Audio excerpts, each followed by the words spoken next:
სახელითა მამისათა და ძისათა და წმინდისა სულისათა ჩვენთან არის ღმერთი. ყველას გილოცავ დღევანდელ დღეს ღმერთმა მრავალს დაგასწრო თქვენ და სრულიად საქართველო. ამინ. დღევანდელი წაკითხული სახარება დანო და ძმანო არის ამბავი ჩვენი ყოველდღიური არჩევანის შესახებ. სინამდვილეში ეს ასეა.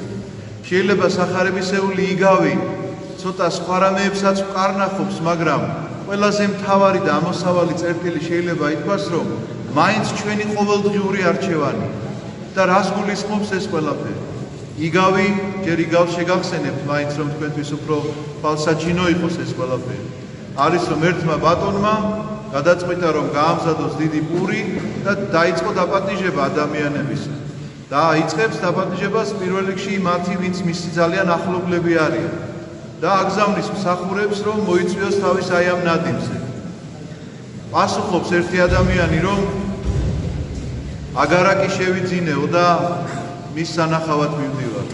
მეორე პასუხობს რომ 5 უღლეული ხარი შევიძინე და უნდა გამოვცადო ეხლა წავიყვანო და ვამუშაო როგორ იმუშავე. მესამე პასუხობს რომ ცოლი შევირთე და ეხლა არა მაქვს მაგისი დრო რომ მე შენთან მოვიდე. გაბრაზდება ეს სახლის პატრონი უფროსი, ვინც არის აი ამ ნადიმისა და იტყვის რომ გადით ეხლა და უაგროვეთ ქუჩაში თუ ვინმეს ნახავთ.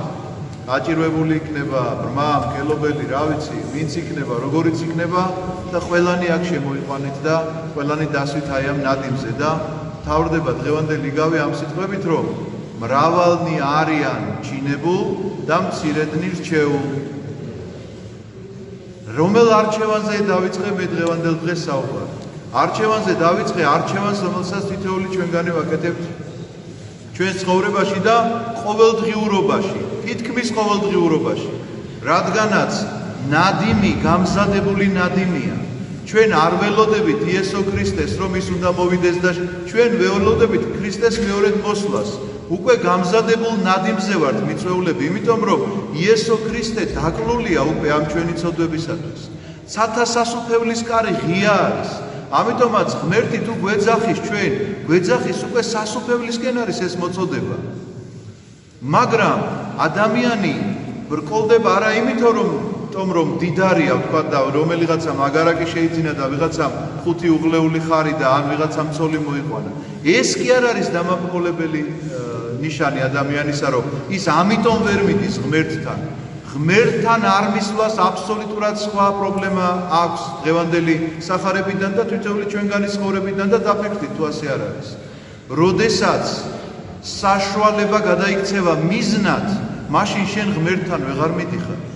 იმიტომ რომ ადამიანი რომელიც შექმნილია ბედნიერებისთვის და შინაგანი განცდა სადაც არ უნდა დაიბადოს და რომელი ესე იგი კონტინენტზეც არ უნდა იყოს გაზრდილი, შინაგანი მას რაღაცნაირი ეს მოთხოვნილება რომ იყოს ბედნიერი არ არსებობს ადამიანი ამის გარეშე.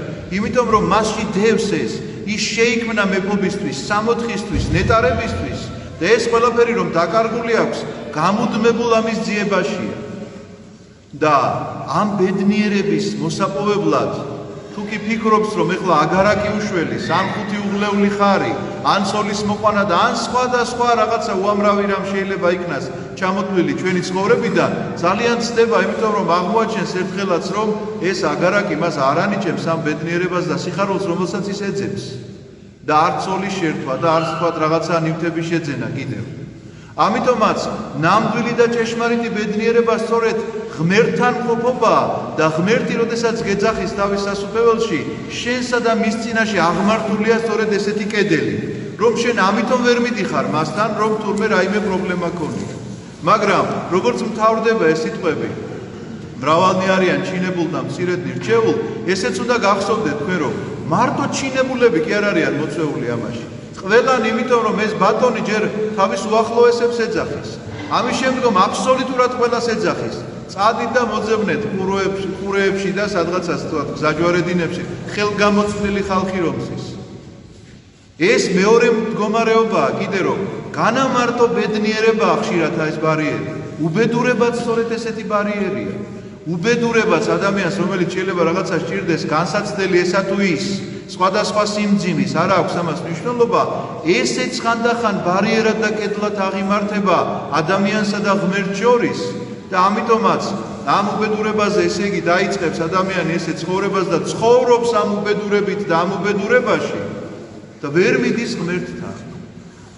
ამიტომაც ჩემო ძვირფასებო, როგორც კი შენსა და ღმერთს შორის რაღაცა გაჩნდება, იცოდეთ რომ ეს არის სწორედ ის ხელის შემშლელი ფაქტორი, არც სიმდიდრე და არც სიღარიბე, არც ჯანმრთელობა და არც ავადმყოფობა, არც კიდევ სხვა რაიმე ერთმანეთის ესეთი საპირისპირო, რომელიც შეიძლება შენ ფიქრობდე რომ ან ბედნიერი ხარ ამის გამო, ან უბედური ხარ იმის გამო, რაც არა გაქვს, არ შეიძლება იყოს ხელის შემშლელი ღმერთთან მისვლისა, იმიტომ რომ თუ ხარ ასეთი ბედნიერი და თუ გაქვს ეს ყველაფერი, ღმერთი ამას კი არ გეუბნება რომ შენ ახლა აგარაკი რო იყიდე ეგარაკი მიატოვე და ჩემთან მოდი. არა, შენი აგარაკიანად მოდი აქ.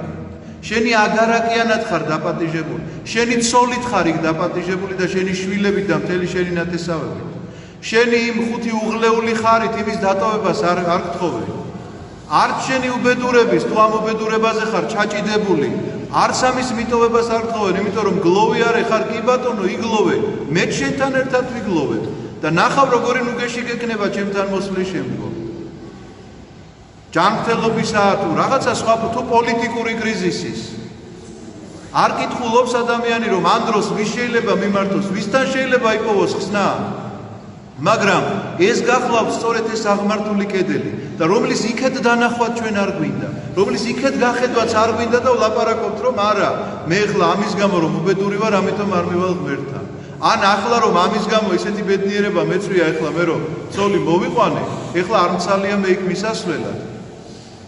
და მე ცოტა ხანში მოდიხარ რომ თურმე ცოლს ვეღარ ეწყობი და რაღაცა ისევ ჩემი შველად ჭირდება.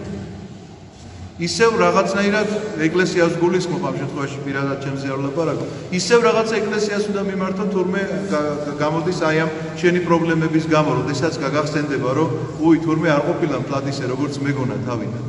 ამიტომაც ეს არის ჩვენი ყოველდღიური არჩევანი. ეს არის ჩვენი ცხოვრების ძირითადი არჩევანი. რას ვირჩევთ ჩვენ?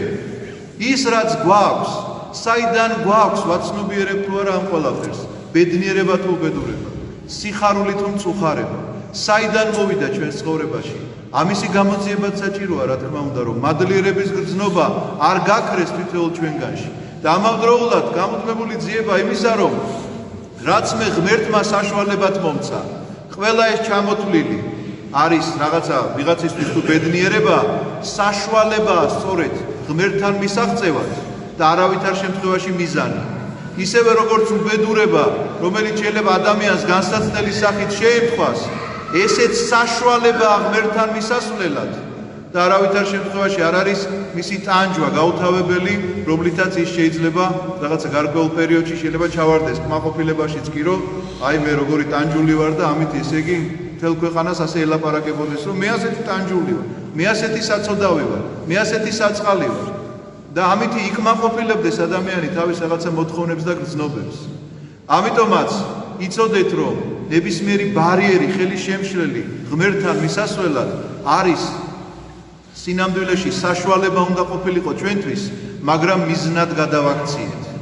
მიზნად გადაიქცეს შეიძლება სიმდიდრეც და მიზნად შეიძლება გადაიქცეს ვიღაცისთვის სიღარიბე, თუ ხდება რომ მაინც ვერ გამდიდრდება, მე იწყებს ამაზე შეგუებას და ამით იკმაყოფილდება.